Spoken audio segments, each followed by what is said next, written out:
anak kung hindi ko agad nakita na nahihirapan ka pala. Sorry kung hindi ko agad nakita na ganyan pala yung nararamdaman mo. Kasi puro na lang si Arang inuuna nyo. Palagi na lang siya.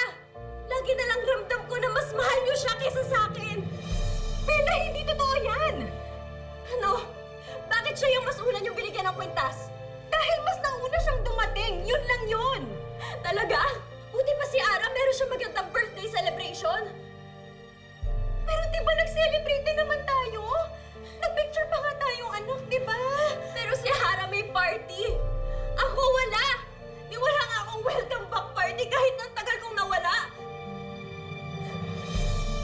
Bakit? Baka naman di pa rin kayo naniniwala na ako si Bella.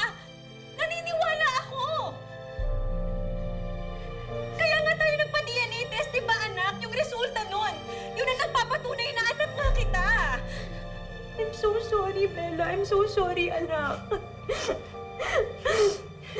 Siguro nga tama ka. Baka nga nagkulang nga ako sa'yo.